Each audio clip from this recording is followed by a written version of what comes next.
Hey, thanks again for pressing play, and welcome once again to another edition of the Suns Jam Session podcast, co-streaming on the Suns Geek YouTube channel. We appreciate you taking some time out of your day to hang out with us and talk about the Phoenix Suns getting off the schneid, quite honestly. 120 to 111, a 9-point win over the Dallas Mavericks. But they were up by 31 at one point in this game. So there's definitely a lot to talk about in this game. It's one of those games where halfway through the game, you're like, hey, I could do some laundry. I could fold some laundry. I could step away. But the Suns keep you excited and keep you engaged. And hopefully that's what you will be during this podcast. If you happen to be watching along live on our YouTube channels at Suns Jam or at Suns Geek on the YouTubes, make sure you check us out. Make sure you subscribe. Make sure you rate. Make sure you review.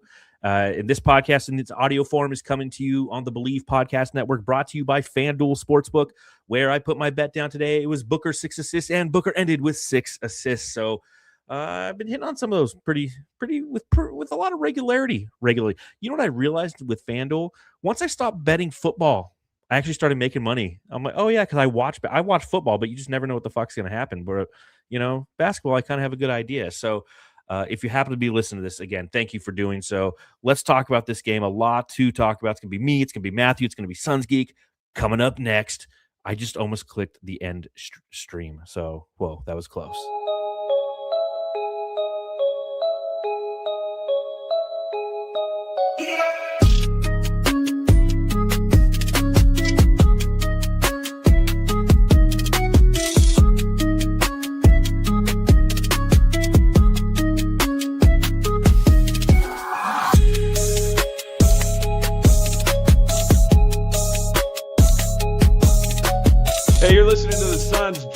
Session podcast, shooting the shit about the Suns since 2019. Gentlemen, what is going on? I am so excited to do this live stream with you, especially considering I just almost ended it all. So I'm happy that we're all here. Matthew, how you doing? Oh, good. It would have been as quick as this game was over, right? Well, I mean, it wasn't really that over in the fourth quarter, but I mean, this stream at 1 second, record timing. Yeah. Great, Suns Geek, great how you doing this evening, man? Nice. Are those new headphones you're rocking there, Suns Geek? Uh-oh, I think I'm having some issues. Oh, guys. yeah, I can hear John a little bit. I don't know what's going on. Hold on. All right. Sorry, guys. I'm gonna mute Suns Geek while he figures out his technical. It looks like he has brand new headphones, and he's trying to hook them up. And of course, technical issues always happen. Yeah, they're wireless, and that's how they get you, man. Those wireless ones. Extra money though. Yeah. So, an interesting game here. 120 to 111. The Phoenix Suns win. They end their 3-game home losing streak, and they end their overall 2-game losing streak. And they avoided going 0-3 in 3 consecutive games, which happened at the very beginning of the season. And that's one thing I liked about this team. When they do lose, they don't lose in chunks like we've seen in the past. But still, I got a question.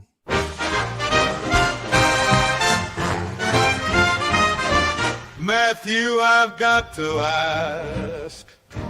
So, Matthew, I got to ask in this one. The Suns are up by as much as 31 points in this game. They're up 21 points in the fourth quarter. And the Dallas Mavericks get it down to 6 points. Now, twice in the past week, we've seen the Suns in the fourth quarter have trouble closing out opponents. They couldn't close out the Golden State Warriors last Thursday, and Dallas brought it back. Are you worried in any capacity about the Suns' ability to close against, let's be frank, subpar competition? Oh yeah, I don't even know why I'm laughing. I laugh a lot with your questions. I don't know why in response. That's hilarious. It's just such a good time here. John, are you serious? This question? No, it's just I think everyone in the NBA is just ready for the All-Star break. I mean, there's fights happening now. Almost every game it seems like. The one that happened with the Pistons and the Charlotte Hornets, the best game of the year. And there was a big brawl, but I feel like everyone's feeling that. The high-tempered energy, they're ready to rest, they're ready to come back after the All-Star break and kind of get things rolling. I really do think this Suns team, even though we think they're immaculate at playing hard every possession, in the back of their minds, they're thinking, I need some rest. And I think it's okay to be that way. It's okay to get the victory this way, where you let the team back in and you still get the W, because we're all happy as Suns fans. But we know you're going to be a little bit excited to get into the All-Star break, go to the Bahamas, whatever you're going to do on your break, come back refreshed. You got about 30 plus games left in the season. and just, I don't know, like, let's go on a run. Let's see what happens. What do you think, Suns Geek? Yeah, first off, sorry about my little connection issues there. But yeah, I think every team in the NBA should be ready for the NBA All-Star break. Even the team that we're playing tomorrow, the Oklahoma City Thunder, who are like 5-5 in their last 10 without SGA and all that. But yeah, I mean, but to answer kind of the second part of the question, I don't really know if this is going to answer the question because I kind of have mixed reviews on it. It's like, this is basketball, man. Like, these are the best players in the world. You know what I mean? Teams go on runs like we saw tonight. Like, the Suns were up by like 30 something, and then all of a sudden the Mavericks go on a 10-0 run. That happened like a lot tonight. Yeah. The Mavericks did a good job of like fighting back, especially in that second half. This game was a lot closer than I wanted it to be. But at the same time, like you mentioned, it's like subpar competition. The Mavericks have lost like 7 in a row coming into the nice game as well. They've obviously had a nightmare of a season. So you kind of want to see the Phoenix Suns like put their foot on the gas, kick them while they're down. The Suns do have to learn how to do that. And hopefully after NBA All-Star break, they can learn how to do that. Yeah, I think my takeaway is kind of a blend of what both of you are saying. Is this has been an exciting and, you know, relative to expectations, a great first 2/3 of the season, because the All-Star break doesn't happen at the halfway point.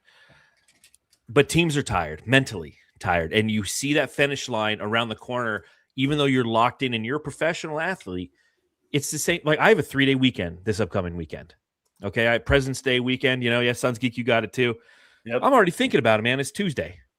So it's like human nature is going to, in some capacity, take the foot off the proverbial gas in certain situations. Now, you could make the argument that great teams don't do that.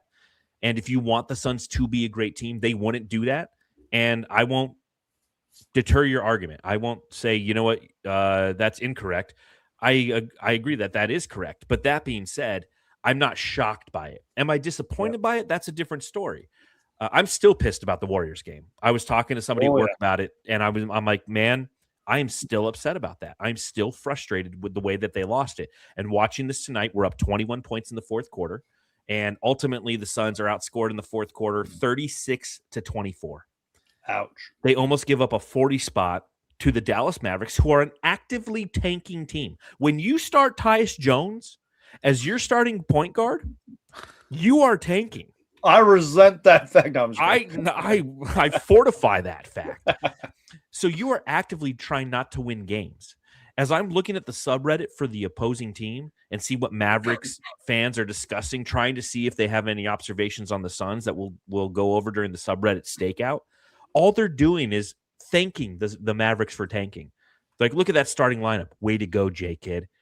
Yet the Suns allow them the opportunity to come back in this game. So it's disappointing to see that, because the reputation that this team has developed this season is one of aggression, is one of disruption, and is one of focus. And all three of those things are not present in the past week.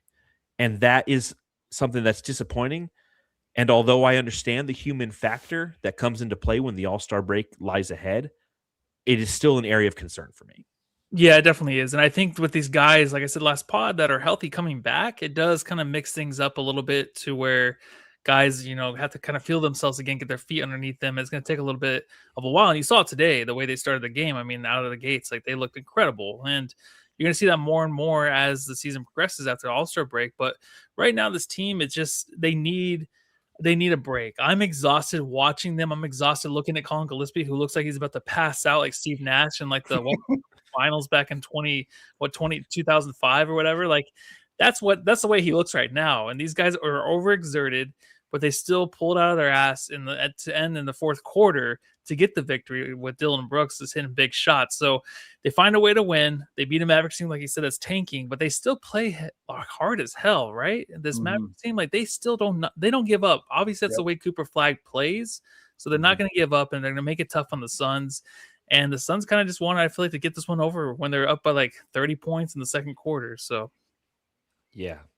So I think we should start with the burn book. The Suns Jam Session Burn Book. The Suns Jam Session Burn Book. Now, I'm starting with this obviously because I think there's a lot more positive things that happen in this game than negative things. So I want to just kind of go over some things very quickly relative to the negative things that happened, and they're not necessarily all Suns related. I think the thing that we start with is the obvious, and that's the fact that the Dallas Mavericks shot 44 free throws in this game, and the Suns Yeah. shot 9. That the personal foul discrepancy was 27-12. 27-12. The Suns committed 27 personal fouls, and the Mavericks committed 12. Suns Geek, what are your thoughts on that? Yeah, can I just read you guys a tweet from our good friend, So Says Jay, from the Fanning the Flames podcast? But of course. Dear Matt Ishbia, can you ask Brian Spurl, I hope I said that name right, and Albert Sanders Jr. about the over bias that Tyler Ford has against Devin Booker and the Suns? Sincerely, literally everyone. Again, man, it was Tyler Ford and his crew, man. Remember that disaster, horrific officiating game against the Lakers, I believe, back in December. This was like a 99-cent version of that. You know what I mean? I mean, you said it right there. What, 40-something free throws? That's ridiculous, man. Like, look, we're going to talk about Cooper Flagg later. I think that guy's going to be an all-star for many years to come, blah, blah, blah. But he was getting a whistle tonight like LeBron James, like SGA, like Giannis. It was ridiculous, man. And it seemed like it kind of got worse and worse as the quarter went on, man. So definitely the officiating, Tyler Ford, the many free throws, which definitely derailed the game. Now, the Suns kind of are at fault for some of that, but we can talk about that later. But still, that's in my burn book. It was a disaster. It was bad, man. I couldn't believe it when I saw the stat. I mean, watching the game, you knew the Suns were just launching threes. They were kind of just running away with the game. They were having fun. I didn't see a whole lot of complaining on the Suns side. I know that Dylan Brooks got a tech at the end, but I think he was just talking shit to some player. But, you know, Jalen Green was complaining here and there, but it didn't look like he was really drawing too much contact. So I was surprised to see that. And obviously I wasn't really watching for it this game. But yeah, like Suns Geek says, like there's something with Cooper Flagg. Like he is getting every call right now, like a veteran. So it's tough when that team like the Mavericks are very physical. Suns are usually very physical. But in tonight's game, shooting 53s, like they were just trying to end this one quickly and early. Yeah, so Cooper Flagg, 11 of 14 from the free throw line. He was 8-20 overall from the field, 27 points, 5 total rebounds, a couple assists. And again, the challenge here is as the game progressed, as Suns Geek mentioned, there were numerous times when they would show a replay of a Cooper Flagg shot, and literally like no one touched him. But the angle that the official was standing at, you could see why they might have called it, because it looked like there was a potential for contact, but there was actually no contact. And it was just one of those games that's just poorly officiated in that capacity, to where, again, one team was allowed to play physical and the other one wasn't. Now, to Matthew's point, the Suns weren't pressing too much. They were chucking a lot of threes. They shot 102 total field goals, and 50 of them were from beyond the arc. So that three-point rate was really high, just shy of 50%. So they weren't necessarily engaging in contact, whereas the Mavericks were. The Mavericks were 5 of 22 from beyond the arc. They weren't shooting a ton from deep. They were attacking the paint, and that's going to be the payoff. So it's kind of one of those, you can blame the officials, but you can also tip your hat to the strategy of Jason Kidd and the Dallas Mavericks, because that was their strategy. We're going to attack. We're going to try to put guys in foul trouble, and mission accomplished. Royce O'Neal, 4 fouls. Devin Booker, 4 fouls. Jordan Goodwin, 4 fouls. Oso Iguodala, 4 fouls. Amir Coffey, 4 fouls. I mean, that was their strategy. It worked, and it kept them around in the game. But ultimately, you know, their ineffectiveness from beyond the arc, the fact that of those 44 free throws, they gave up 12 points because they only made 32 of them. That's what kind of ultimately hurt them. Mm-hmm. What do you think about that, Suns Geek? I nailed it, didn't I? You nailed it. I don't really know if I have anything else to say. Again, some of this is kind of on the Suns, though, in a way, but I think that's just because they kind of took their foot off the gas. But you pretty much nailed it there, though. Anything else you guys have in your burn book? Yeah, just really quick, this guy. Your villain junior is Colin Gillespie. And I call it Gillespie. I mean, this guy needs to go to the beach, burn that skin, get a little bit of sun, and just relax, because after getting 30 against the Trailblazers and going off, I mean, he's had a horrible game, back-to-back games, and it's okay. We expect it. It's one of those things where I was talking about last pod. I'm like, with Jalen Green coming back, you never know how these guys adjust to that. I mean, you see if Colin Gillespie's playing and he sees Jalen Green on the bench and he's just like, he feels good because he's on the bench in street clothes. All of a sudden he's not. He's working himself back in the game time decisions and stuff like that. Like, then it's going to kind of enter his mind a little bit. Kind of he has to adjust to that. So give him a little bit of time, but it's not the same Colin Gillespie right now. It's a totally different dude out there in the last few games. I agree with you on the offensive part, but his playmaking was pretty damn good tonight. I'll give him that. Like a lot of the Suns sequences and like highlights of this game, he was on like the back end of those because he did really well playmaking tonight. But I do agree though, a little bit of a break, get some practice time in, vacation, all that fun stuff. Hopefully he can come back and drop 20 or 30. He ended with 5 total assists or 5 total points. He was the best plus minus, but that's a one game stat. He had 8 assists, as Suns Geek noted. He had 9 rebounds, which really kind of pissed me off because I needed 2 more rebounds out of Jordan Goodwin for a little parlay there on the old FanDuel. I had like a 5-leg parlay and everything else hit. Jalen Brunson threes, Kevin Durant threes, Amen Thompson rebounds, Devin Booker assists, and then there's like Colin Gillespie's out rebounding Jordan Goodwin. I'm like, what is this? But at the same capacity, we're starting to hit that point where Jalen Green is going to start to get his sea legs under him, proverbially, and Colin Gillespie's going to return to the bench, and that's the order of things. That's what's going to happen, and that adjustment's going to happen. So he's going to have the ability to be a little bit more efficient when he comes off the bench because 2 of 11 from the field last game, 2 of 7 tonight. A couple bad games relative to his overall offense, but his playmaking, as Suns Geek noted, and his rebounding was really good tonight. So he's a bookmark in my burn book. He's not actually in my burn book. We got Shams over here with his phone going off. Is there any updated? What do we got? What's going on behind the scenes? Breaking news.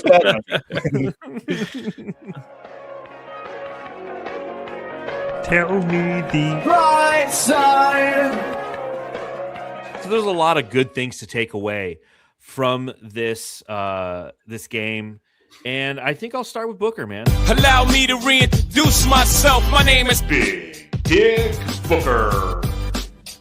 So Booker in this game and 7 of 16 from the field, 3 of 7 from beyond the arc, 19 points. He has those 6 assists as previously mentioned, 4 total fouls, 4 total rebounds. But in my opinion, he's the difference in this game. Because again, the challenge that we ran into in the same kind of situation against the Golden State Warriors less than a week ago was in that fourth quarter. We didn't have a Devin Booker. We didn't have a steadying force. The fourth quarter tonight, he has 3 points, but he has a steal and 3 assists. And again, you saw them run offense, and what he did is what Dylan Brooks doesn't do, is he passes the fucking ball. Because they were throwing double teams at him, or if they were being aggressive, he would pass out of it. Hey, Jordan Goodwin, here you go. Okay, let's reset. Whereas Dylan would just dribble the air out of the ball, bounce it off his shoe, go get it. And like everyone's like standing there, like trying to flag him down, like SOS, got help. We're stuck on an island. You're a helicopter. He's the helicopter, just like flies right by the island because he's so focused. He's like, I've got to go land this thing and be the hero. So it's like we didn't need a hero, baby. It was Devin Booker the way he played tonight, guys. My girlfriend's dad was staying with us for about 2 weeks, and we watched probably 5 or 6 Suns game in between then. And he was like, hey, that Devin Booker does not pass the ball. I'm like, hold on, wait, what? Booker passes the ball. He's like, oh, wait, no, Dylan Brooks. I'm like, yeah, no, he doesn't. Because this is the first time he's really watched the Suns. He's all, yeah, Brooks does not pass the ball. No, and he's a black hole. With Booker coming back, it doesn't phase Brooks. It really doesn't. Brooks did talk about how Devin Booker is the all-star of the team, obviously. And maybe if there was one more injury on the world side, I think Dylan Brooks might have had a chance to make the all-star game. He is just playing like his all-star self. He's going to shoot the shots and get the technical. It's going to frustrate you. We're only up by 6, and you're like, I can't wait to jump on the pod and just pulverize this dude and get it all over with and call him a B word. I'm just joking. But I think tell him to go to hell like Draymond Green. But he doesn't. He hits big shots at the end of the game. He's going to take the big shots always. And it's one thing where usually guys have to kind of fall back in line. He's not doing that. He might be our main source of offense moving forward, unless in the All-Star break they change things up. But he might be that guy just because of how hot we've been playing and how good we've been without Devin Booker and Jalen Green. that he can just be that guy for us, and we might have to be okay with it. Because I don't know if you guys disagree, but I do think that Devin Booker is kind of taking a step back a little bit offensively, and they're kind of sharing that role. But Brooks is always, like you said, going to get his shots. He's not going to pass the ball, so he's always going to have the more points. I feel like at the end of the game, it's just going to be a thing.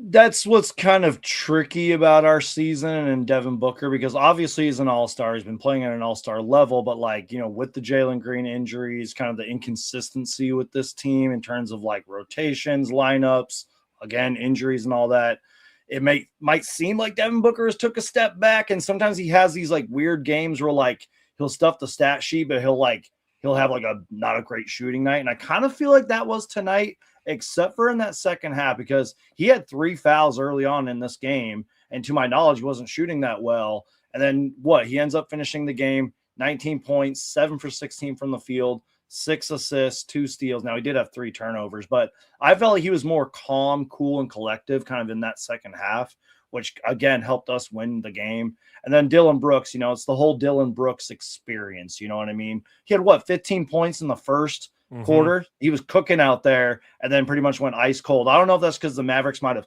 honed in on him, or maybe he was just taking way too many shots and not passing the ball, like you mentioned. And by the way, I just want to credit Devin Booker. There was a couple times tonight where he could have scored, like whether it was like on a post up or an ISO or something like that. He dished it off to Jalen Green. I'm like, good, like give the ball to Jalen Green. So maybe we can talk about Jalen Green. Oh yeah, we will. Trust me. And to fortify my point on Devin Booker, I like what I saw from Devin. He, again, to Suns Geek's point, the way that he's passing the ball and trying to get people involved in the offense, that's what's going to ultimately make this team successful. Like Dylan's going to take advantage of that. If you're going to give him the ball, he's like, sweet, I go score now. Me take ball, me put in hoop. And he had 23 points, as you mentioned, 15 in the first. Yep. He was 1 of 10 from deep. He took 26 shots to get 23 points. Dylan Brooks is not the answer offensively. Again, as time progresses and Jalen Green starts to get more integrated into this offense, my hope is that, like, if Dylan's taking 15 shots tonight, I am 100% for that, because he'll probably go 6 of 15. He'll get you about 18 points. He'll hit a couple threes if you're lucky. He'll get no assists because he doesn't pass the ball.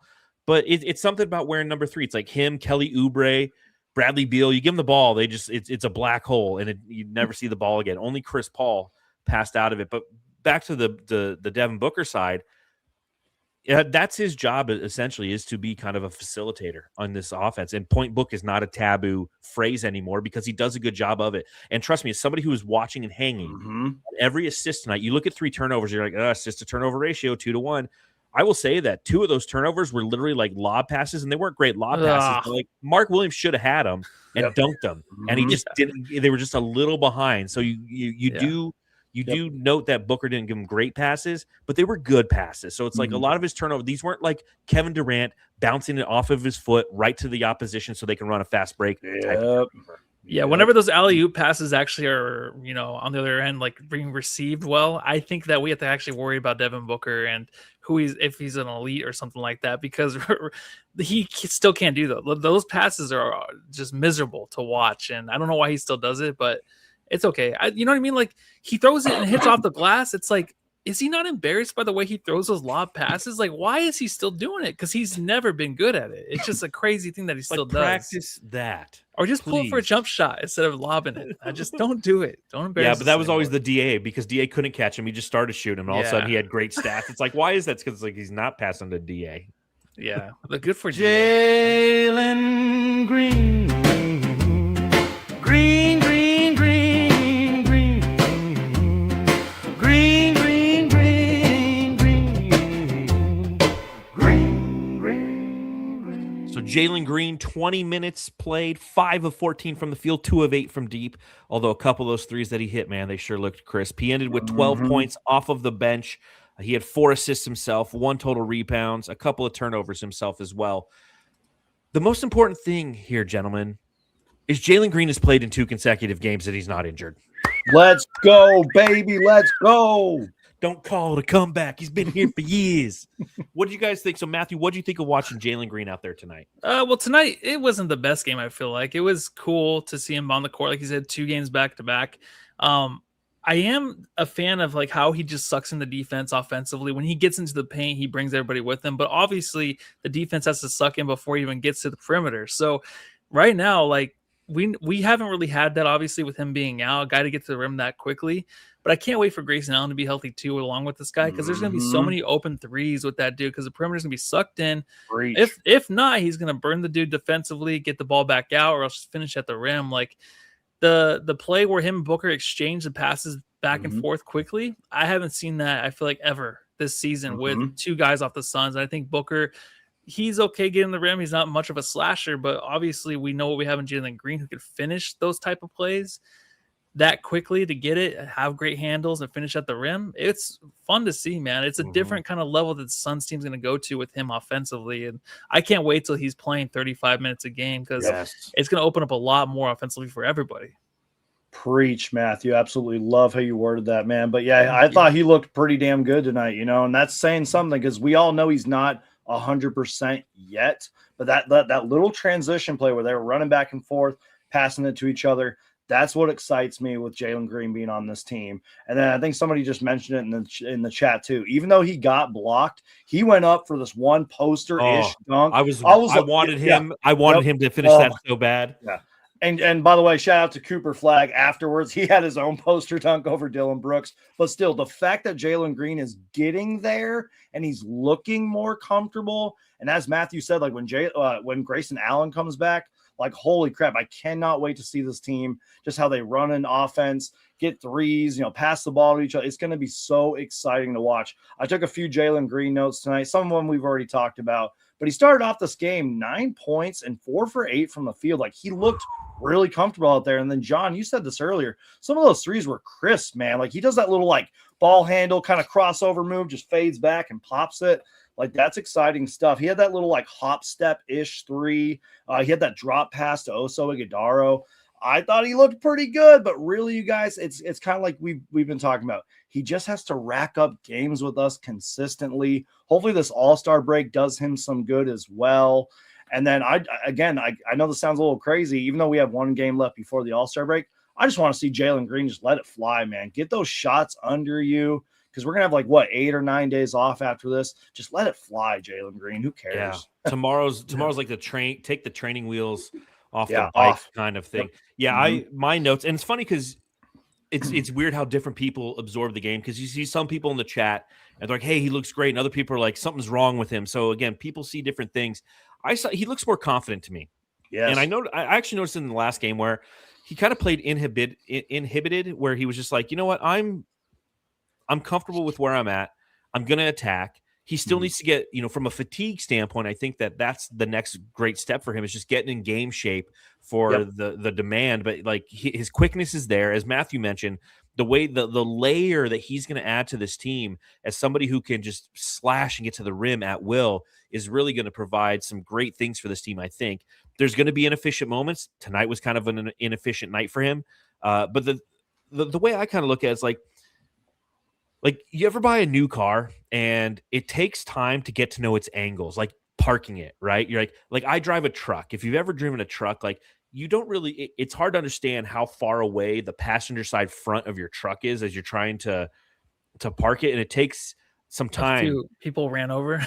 No, just like very cautious. Like, I'm parking out in the far part of the parking lot and walking extra long, even though it's 100 and hell out in summer, because I'm not confident pulling this thing and parking yet. And that's what I kind of feel like with Jalen Green. Like, we're learning his angles and how he operates and how he gets to his spots, because we don't know what his spots are yet. And as time progresses, we're going to continue to see that. And it's an exciting addition to this team. And again, I just think that he needs to just get his feet under him. And I liked what I saw. I saw from him tonight. Go ahead. I was just going to say one more thing. Sorry to interrupt you, Matthew. I don't know if you guys ever had any injuries before, but not my shoulder. Yeah, exactly. That's what I was saying. It's a real thing. Like, you have to really fully trust your body and the recovery process before you're 100% out there. Sorry, Matthew, to get that off my chest. You're fine. I was kind of just thinking about the trade that happened, obviously, between the Houston Rockets and the Phoenix Suns, and getting those two guys. Dylan Brooks, we never really understood what he really meant to those teams he was on previously till now this season. But Jalen Green, And the Dennis Smith Jr. thing, like Dennis Smith Jr., they would not let go. Dennis Smith, he's not been the same guy. He hasn't really improved. I feel like this season, when I watch those Rockets game, he doesn't stand out to me. So Who the fuck is Dennis Smith. who am I saying? What?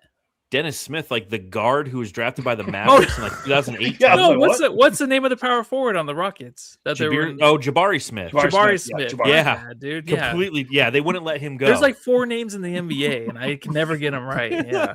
I'm like, why the fuck is he talking about Dennis Smith Jr.? God, remember when we wanted him on the Suns? Yeah, we thought That was was like 10 years ago. Put him next to Devin Booker. Yeah. It'll work. We just out. need a point guard. Yeah, we got Josh Jackson. God damn it. But thinking about that trade though, if you're really looking at Smith and you're thinking like he's maybe the main guy that they wanted to keep and just kind of build on, it hasn't really worked too well. Obviously, they're ahead in the standings, but what we have in Jalen Green is something special. But obviously, for me, I keep thinking about in the playoffs how he just didn't perform well, and then just going back to that, it's like, is it going to kind of present itself again? So I don't know if you guys have that anxiety at all, because I'm sure you guys watched some of those reps obviously in the playoffs.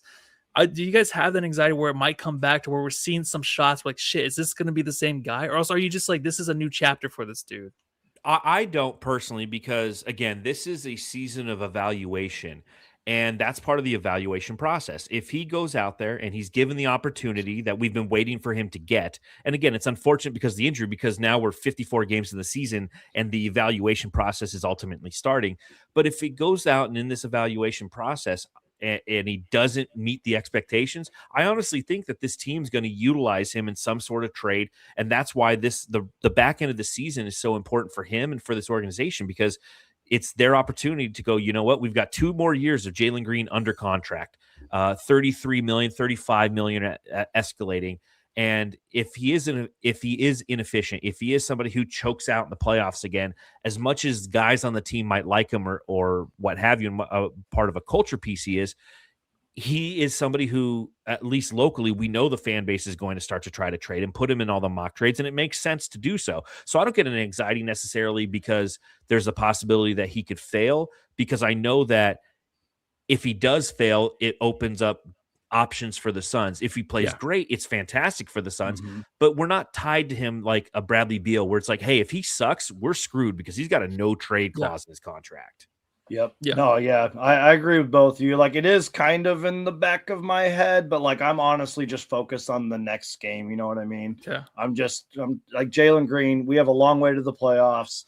He just needs to rack up games first. Yes. Let's just get him to have like 5 or 10 straight games. We can really see the potential of this team. Maybe Grayson Allen gets sprinkled in there as well. And then we'll start to worry about the playoffs. Yeah. But kind of like you said, though, Matthew, maybe it is a brand new chapter for Jalen Green, but let's just get through the season first. But yeah, and hopefully Dennis Smith Jr. and that Rockets team, they don't win the championship. Or we this year. trade for him, bring back. Where is Dennis Smith Jr.? That's a trivia time. League. He was in the league last year. I swear he was. This year, I don't know. I feel like he was in the league this year as well.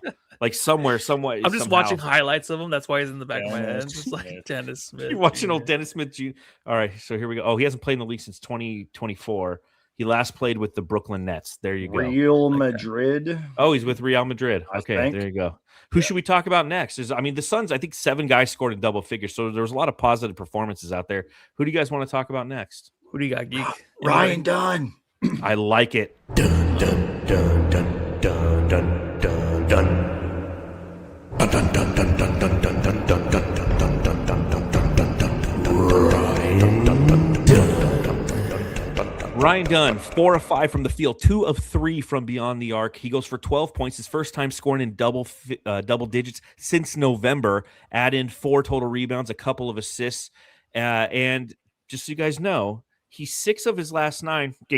All right, in his last 3-point, shot attempts. 6 of his last 9. He was again 2 of 3 tonight, but over his last 3 games, he's 6 of 9. So it's a very, very small sample size.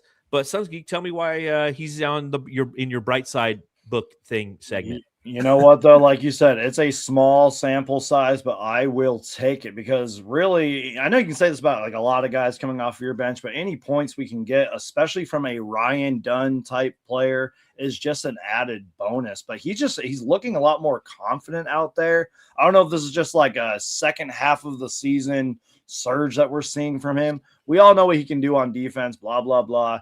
No, I want to see what you can do on offense, Ryan Dunn. We saw Do a we lot know of what that he can do on tonight. defense? I'm not a huge fan of him on defense. Maybe that's a conversation for another time. But but still, I'm just saying. But yeah, I mean, no, he looked a lot more confident tonight, and a lot of that was with Oso Ighodaro, where they had that little back and forth pass, and he just went up and threw it down for the boom room, and then later returned the favor to Oso Ighodaro. By the way, Colin Gillespie passed it to Ryan Dunn in order for him to throw it to Oso Ighodaro. But yeah, just looking like a more confident player. Keep launching those threes, and we'll talk about the defense later. What do you got, Matthew? Anything on Ryan Dunn? Not too much. I just think anybody on this roster, I don't think there's too much pressure on a lot of these guys this season, but I think Ryan Dunn has the most pressure out of anybody that I can think of. I think Oso's kind of proved himself, obviously, trust him, but Ryan Dunn, what we're seeing this year, he was, what was the award I gave him? Acid Wash Jeans Award. The Acid Jeans Award. Yeah, I gave him that award, and he's kind of living up to it. Obviously, this last 30 game stretch or so, because I feel like everyone kind of came back down to earth watching him, be like, yeah, he's not that great. But I do think that he has a lot of pressure to end this, to heading into the All-Star break.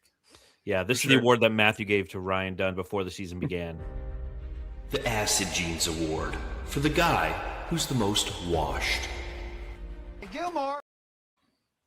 Who did you give it to? I'd have to go back and look. Was it Bobo? Oh. No, Bobo wasn't on the team. Bol. I was thinking about that. I'm like, should we do a mid-season Jammy Awards? But no. Like, I like making our Jammy Award predictions at the beginning of the season, which we always do. And we can't change them. You can't. One, you can't change them. But two, I don't want to see them again until the end of the year. So for those of you who are new to the podcast, you can go back, listen to our pod, look on our YouTube channel, look up our Jammy Awards. And Matthew and I make preseason predictions every year. Yeah. And it's fun to go back and see how wrong or how right we were on certain things. So I'm looking forward to seeing that. Yeah, like the Pistons making the Eastern Conference Finals. Yeah, there you go. So one thing I will say about Ryan Dunn, and this is what's wrong with me as a Suns fan. Part of it is that I'm a Suns fan.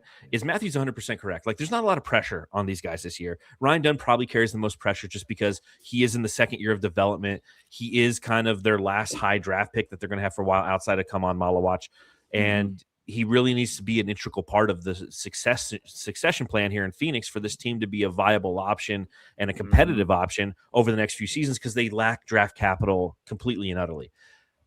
But here's again my issue as a Suns fan. I'm already thinking of next year and like the conversations we're going to have this upcoming summer about who's going to stay, who's going to go, and then how much pressure is going to be on the team next year because they were successful this year. You know, and that's how fucked in the head I am as a Suns fan. I can't even enjoy the fact that this team right now, what are we, 32-22? You know, the Lakers are about to lose tonight, so that's going to do something in the standings. And I'm just like, man, they're going to have a lot of pressure on them next year. I'm like, dude, John, stop. Just enjoy the ride right now. Yeah. Enjoy the ride. We have to enjoy it, but I do think about the same thing. I do. Yeah. Under the cap now, it's like, what are they going to do? Right. And another thing, too, is, you know, obviously we have Royce O'Neal, Dylan Brooks, and maybe Rasheer Fleming. Like, they all play the same position. You know what I mean? So, like, I don't know. Yeah. Just saying. Anyone else we want to talk about in the right side? How about Coward? Oh, wait, we didn't draft him. Oh, yeah, true. Very high. I love Cedric Coward. I still do. Yeah. How about this guy?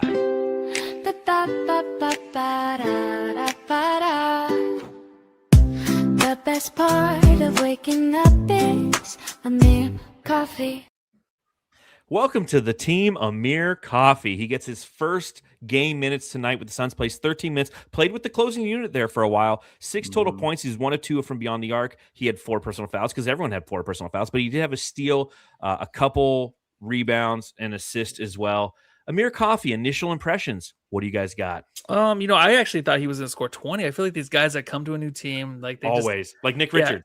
What did Jock Landale drove to his new team? Where is he playing now? Atlanta. And he scored like 25 and 16 or something like that. He had like 31. It was like it was crazy, dude. I was like, okay, like these guys that get traded, they come and try to prove themselves, and he was good tonight. I think the fouls though, the Mavericks, like you said, they were getting a lot of calls, but I think what Coffee was doing was, I think it was pretty good defense. There are a lot of the calls I feel like were kind of bad. I'm surprised that I didn't review a lot of them, but obviously you don't have too many reviews. But I do think that Coffee he's fun, but you know, someone even commented about him splitting time with with Dunn. Like, how's that going to look too? Like, it can kind of sting a little bit, right? Like Oso kind of taking minutes over Mark Williams now. It's like these guys are kind of just ramping up to be more of a physical tool for Ott in his defense. So who knows how he's going to use Coffee down the line. Real quick, I just want to make sure we're okay because my internet was kind of acting up. You're good. You're good. But it's his first game. You know what I mean?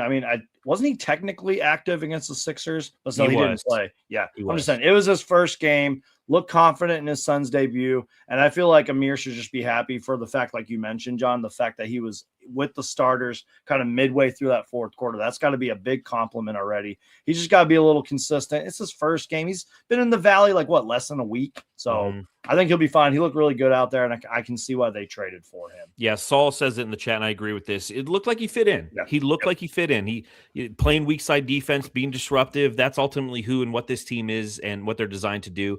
And it's a good problem to have, all these different guys competing and trying to hustle the next guy, because if you're not going to bring it for a couple nights, you're going to spend a couple nights on the bench, and it's a depth play. That's what it is. It's he gave more than Nigel Hayes-Davis ever did in one night. He honestly did. Yeah. I was impressed with him more in 13 minutes than I was 195 minutes of Nigel Hayes-Davis. Ouch. All right, let's see what was going on in Dallas tonight. The Suns Jam Session subreddit stakeout. Subreddit Stakeout is brought to you by Nettles Air Conditioning, motherfucker. You need a unit, we've got you covered. NettlesAir.com is where to go, brother. Call 623-444-488. Nettles Air makes your home feel great. Whoa. Do you feel bad for Dallas fans? Matthew's muted, but he's shaking his head. No, I was going to say I don't, just because I think that how this is going to play out is that Luka's not going to win a championship in 5 to 6 years. Agreed. They know who he is, and they got Cooper Flagg, dude. That guy's fucking incredible. I'm not as high on Cooper Flagg as you guys are. Really? He's still just a guy to me. Just wait. Yeah, it's on team building. In all honesty, I think Cooper Flagg is as a third best option is like the best possible third best option in the league. Really? You don't think he could be the star of the team? He doesn't have a jumper. He doesn't. He's very. That's a hot take. But look at his. He shoots like 29% from deep, man. Like, I get it. Yeah, he's 6'10". He's figuring it out. He 100%. He's also 19. He's got a long way to go. But this is like a long running conversation that we have in the office about whether or not Cooper Flagg is just a guy or just a guy plus. Like, we have this whole system that I've written down on a whiteboard saying, okay, there's different levels to being a player. Scrub, just a guy plus, him plus, and the guy or something. I forget. I don't know. But we're having a hard time with Flagg and where to put him right now. But whatever. Fuck him. So here's what was said on the Dallas Mavericks subreddit tonight. Suns are a good 3-point shooting team. Hopefully they get the math win. Again, they wanted to lose this game, the fan base. We tanked 2 games after an injury-riddled season and an honest attempt at the play-in. And that's when the Dallas Mavericks tanked to get Derek Lively. What Utah is doing this season is shameful, and I hope karma comes back to bite them. What do you guys think about that? With obviously the Mavericks, they did tank in the back in the past, and it was very well known, and they got Derek Lively out of it. They didn't get rewarded essentially for doing it. Utah literally was in a game and sat everybody. They just got Jaren Jackson. They sat him and lost the game. What are your thoughts on tanking and the Utah situation? And should the Mavericks fans even talk about it? I love it because Utah admits it. And the head coach will say, yeah, we didn't play him. We're not going to play him. It makes sense. They have the guys that they want to build on in the future. And you can still play these guys. They don't have to end the game for you. There's no rules against that. Like, they're doing the right thing. I don't think it hurts these guys currently on the Utah Jazz because they know they have to build for next season. Their roster looks better than ever for like the last 10 years. I feel like they have something to really build on. Go into next year and kind of figure out from there and get a good pick. Yeah, I agree with Matthew there, especially with the Jazz. Like, I think they're going to be pretty good next season. But for Dallas, I mean, in all fairness, look at like what the last year with the Luka trade, the injuries to Kyrie Irving, and then the whole Anthony Davis stuff, and then moving on from that and rebuilding. It's like, I mean, they shouldn't really be tanking the way they are, but it's also kind of like I don't really blame them. So I don't know. I don't really care about tanking. Like, I really don't. Like, I play Like, fantasy. you don't care if they do tank? Yeah, I don't care Yeah. if teams tank. Yeah. Like, so I play in a fantasy football league where you can trade future draft picks. And every year, if you're a team that's not headed to the playoffs, you'll sell off you identify who your keepers are. You sell off a couple of your draft picks and a couple of your players who you're not going to keep and try to get better draft capital for the next year. Like, that's the game. And if you're a team that's competing, you have to make a decision. Do I want to sell off future draft capital and an opportunity to win now? Like, every team is going through the same thing. I don't get why tanking is so bad. It's not. The only thing that pisses me off is I think we've played the Jazz as many times as we're going to this season, and the Wizards who are also doing it. I'm like, damn it, why didn't we catch the tanking teams early or late? Not early. I know when they figured it out. And it helps teams like us. Yeah. And the other thing, though, I just want to say is, like, the way the NBA is now, I think it's kind of leaning towards a lot of these teams don't tank as much. I think a lot of them know, like, hey, if we're out east, we're the Hornets, we have a chance to go to the Eastern Conference Finals. Like, that's how open it is, I think, out there. That team is really fucking good. Yeah, they and are. if they stay healthy and they run into some teams with some injuries or something, like, they can surprise some people. And I think that's how it is out east. If you're out west, like the Jazz, and you're already down there, you have a decent team, and you're like, hey, maybe we can make the plan and make a difference like this season and kind of get up there, maybe make a run at the second round.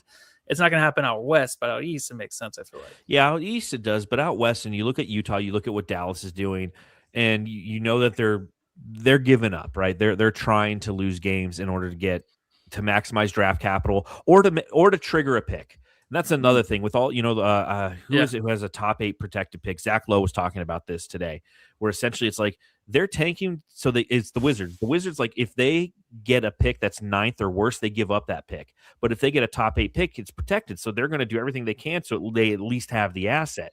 And that's baked into the challenge of tanking. It's like, well, teams are incentivized to lose games in order to hold on to draft picks because all these protections and the swaps and the way that the league is kind of broken in that capacity. And again, I don't ultimately mind it because it's good strategy. Again, if you're a fan who's going to the games and you're looking forward to seeing a young developing team like the Washington Wizards have, outside of getting Anthony Davis and whatnot, but they're sitting like Alex Sarr or something, you're like, dang, I want to see him. I want to see his development. But here in Phoenix, we know what that's like. Devin Booker having injuries at the end of the season, TJ Warren with neck injuries that are mysterious.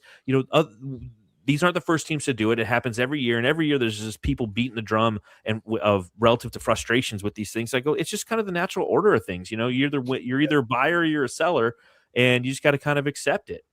Yep. Yeah, no, I totally agree. I don't think there's anything wrong with it, and there's no way to stop it either. So you got to just continue to there's 10 teams that are really good that you want to watch in the NBA that are good, that can fight with the Suns, I feel like, to the end of these games. The rest of them, the 20 others, they all suck. They're all beatable. They're just boring to watch. That's how I feel about the NBA by the time right now, midway through the season. Continuing, the gods will reward us with another top 3 pick because of ethical tanking. They will smite the Jazz. And that's my thing. The Jazz will do all this tanking. They'll still end up with the 5th pick because they always end up with the 5th pick. Intrigued by Tyus Jones' tank commanding skills. Phoenix is handicapped with $20 million of dead money, yet they're still this good. Honestly impressive, to be honest. Yeah, because that guy's on the court. Fire Nico's ass twice for dropping this team from having the best point guard in the league to the complete shit they're trotting out right now. Jeez. So far, we're really good at everything except offense and defense. Special teams? Jesus Christ, Brooks is annoyingly good. Booker has to be thinking, what a fucked up team. They used to be so good when looking at the Mavericks. That's another thing why I don't have any pity for the Mavs fans. Like, you guys were utterly intolerable trolls after beating us in 2022. I'll never forget it. Over helping on Jalen. He isn't a good 3-point shooter. Let him take it. This guy Book, Book. traveling like a motherfucker. here's some acknowledgement. The free throw discrepancy is nuts. And then the last comment that I have from the Dallas Mavericks subreddit stakeout, brought to you by Nettles Air. I hope our next GM can see the value of having so many shooters. The Suns and Celtics win games just off of that. The Suns Jam Session subreddit stakeout.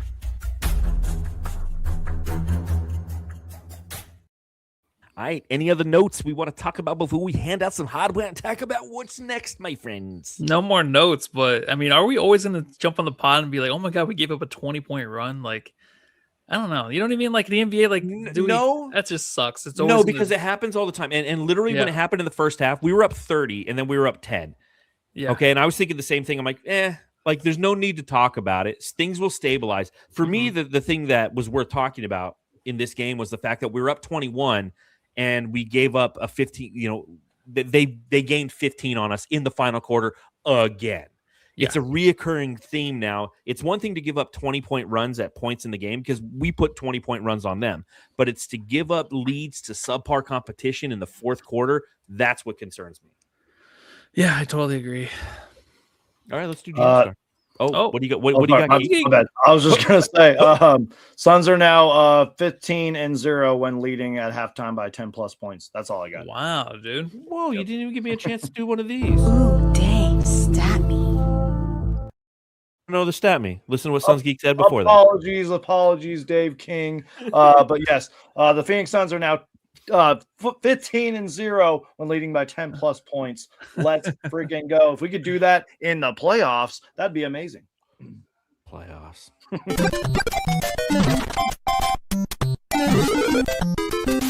Jam star of the game.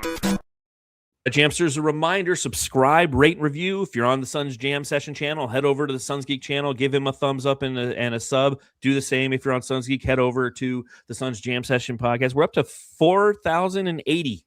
Let's go. I haven't made any shorts this week, though. I've been busy, life, liberty, the pursuit of Zelda.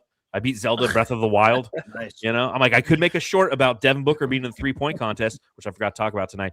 But I'd rather play Zelda Breath of the Wild. Now I'm ready for Tears of the Kingdom.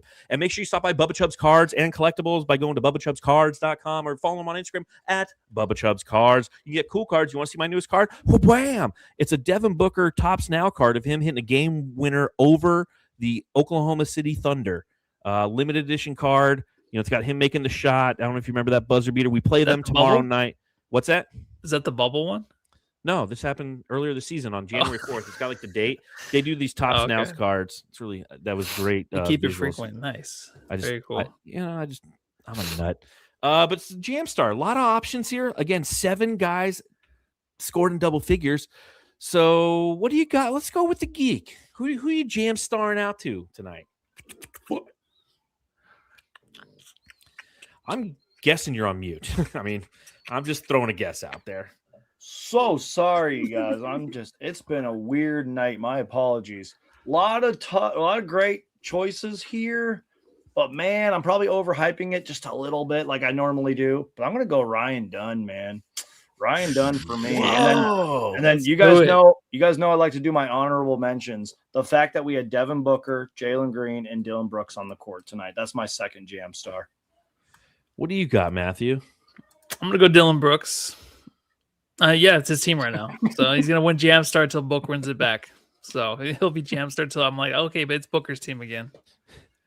I'm giving it to Booker. I liked what I saw from Devin Booker tonight. Again, only 19 points, 16 shots to get there, but I liked the way that he controlled the game in the most important game, and he's what we missed against the Warriors. Had we had him in that game, I'm 100% confident that we win that game. So, again, just like the chat, everyone's kind of all over the place. We're all over the place too.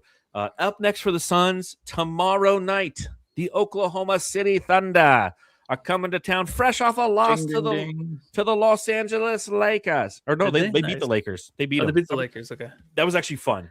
I tuned in that game. It was like 98-99. And then they went off. And I was like, yeah, it felt weird. But I will say, nice when the Lakers suck. And they're getting killed tonight because they're not playing anybody tonight. So I haven't checked the standings, but the Suns, it bodes well for the standings. Still, it's probably because that game isn't over yet. It was an 8 p.m. start.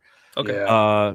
But that being said, what are you guys looking for tomorrow night when the defending NBA champions come to town? As Suns Geek mentioned, no SGA. He will not be playing, but Jalen Williams is back. So what do you guys think? What do you feel? And FYI, the Lakers are down 30. Right? Man, I'm looking to hang a banner over the All-Star break just with the victory over the Thunder because it's it's back to back. Yeah, let's just do it. Let's make this the actual championship this year. It's the last game before All-Star break. Let's just go out there and show that the Thunder are beatable. I think the Suns, obviously, they won last game with a buzzer beater. And the Suns defensively, I think, can hang with the Thunder. Now that we're healthy, let's see if we can work out the kinks offensively at times. But I feel like this can be a huge victory for the Suns leading into after the All-Star break, man. I think it's going to happen. I'm looking for a Suns victory. Yeah. I'm going to echo everything Matthew just said. Just hopefully we're healthy. Hopefully Jalen Green plays, et cetera, et cetera. This Thunder team is still really good without SGA, despite being 5-5 in their last 10. It doesn't matter. Let's beat them. It'd be awesome to beat them twice this season. So fingers crossed. Yeah, I'll say that first and foremost, I'm with you guys. Beating this team, it'd be huge for this team, especially going into the All-Star break. It just from a feel-good standpoint. Jalen Williams, local kid, had his jersey retired tonight. God, what high school did he go to? Moss Point? No. Caesar. It wasn't Caesar. Little Chavez? Was it Caesar Chavez? It might have been. Little Caesar Chavez. But I will say that watching Jalen Williams last night play against the Lakers, he fucking annoys me, dude. That whole team annoys me. They're all Perry. ugly. It was Perry and Gilbert. Perry. That's right. Good pull on that one. But he complains, bro. Yeah. He was having a game. He was feeling it. And after every call, he hits a jumper where he just spins into a turnaround, hits like a 8-9 footer. No one touches him. No one's around him. And he's still bitching at the officials. I was like, dude, don't. Yeah. Again, there's this thing I have where I want to root for local guys, but when you look at you guys, James Harden and Lou Dort, I can't stand them.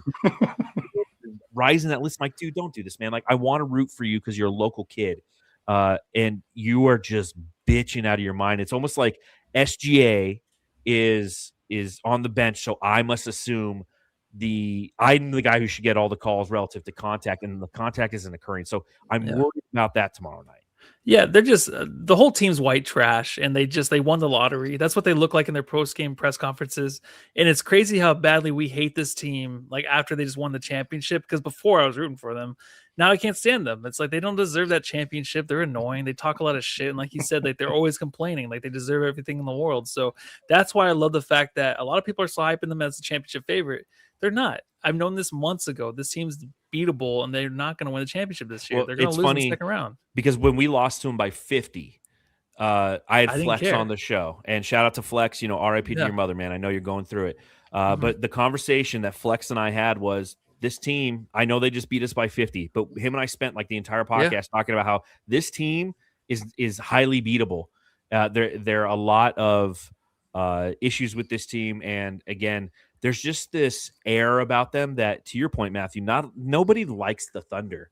It's kind of funny because, and I wasn't rooting for them last year. I wanted the Pacers to win because, again, as the season progressed and you watch them, you're like, these guys are just a bunch of assholes, man. You got Lou Dort out there who's actively tripping and stepping on people. You got SGA foul baiting, and you got Jalen Williams complaining the whole time, as is Chet Holmgren. And I just again, the style of basketball they play, in theory, I should like it because there's ball movement and there's defense, but there's also, the fact that Mark Dano and the whole the organization submitted the most complaints to the officials last year, and they benefited so much. It's like, you guys, I don't know, there's just something about the Thunder I don't like. So when I look at tomorrow night's game, the one thing the guy they got to shut down, I think you know it, I think I know it, it's Dennis Smith Jr. He can't go off tomorrow. Man, I know he's been on a tear, and that may be the guy that really holds that team together. He's the glue. Really, just a shout out for Chet Holmgren though, and Victor Wembanyama. Not a very good take. I don't like watching these guys right now. I don't think they really are adjusting right now their game to the NBA, and they're kind of frustrating for me to watch. So I'll just say that. Tonight's not the night. And man. I don't Victor think Chet should have been Wembanyama, an all-star. I think I agree with that. Victor Wembanyama had 25 points in the first 10 minutes against the Lakers tonight. That's all I know before we started recording. I know. I'm just joking. I don't mind I'm just trying to Wemby. throw some bad takes out there. Oh, it's bad take time. No, I was saying Chet shouldn't Chet be. Holmgren's good. Chet shouldn't be. No, he's good. Chet Holmgren, was he our 16th president? No, it was Abraham Lincoln. Oh yeah, it's like Caruso, another guy. Like I'm not a big Caruso guy. When they're winning, we're gonna hate them. So, well, I mean, we're just gonna talk. We're just saying bad stuff. I'm saying terrible things. I don't know if I agree with you guys. I respect your opinion, but I don't. I'm getting ready for the playoffs. I'm getting ready for the playoffs. When we have to play these teams in the playoffs, when we're the 8 seed. Suns are going to upset the Thunder round 1, baby. Let's go. When we go to we're going to play one of these teams in probably the first round, maybe, and then maybe the second round. So in the finals, man, it's us versus the. I don't know. It's gonna be the Hornets Suns in the finals this year. Can't wait. Let's go. I'm all here for that, man. And we'll lose the Hornets. Dude. That would be all right. Well, it's been an hour-long show. We appreciate everyone who's hanging out with our bad takes. This is what happens when you stick around this long. But we love you for doing so. Suns Geek, tell them where to follow you. Search Suns Geek on YouTube. I love being on these pods where we go live on both channels. I appreciate you guys. And let's beat the Thunder tomorrow, baby. And then rest during NBA All-Star break, please. Matthew, where can they follow you?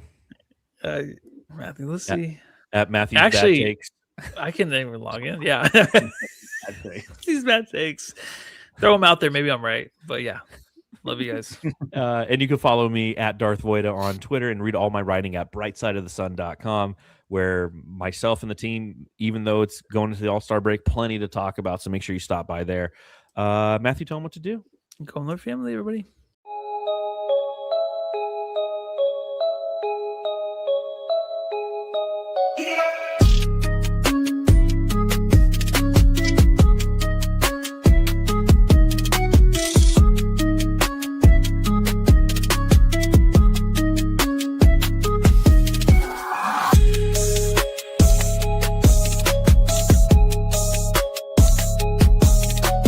Hey, you're listening to the Suns Jam Session podcast, shooting the shit about the Suns since 2019.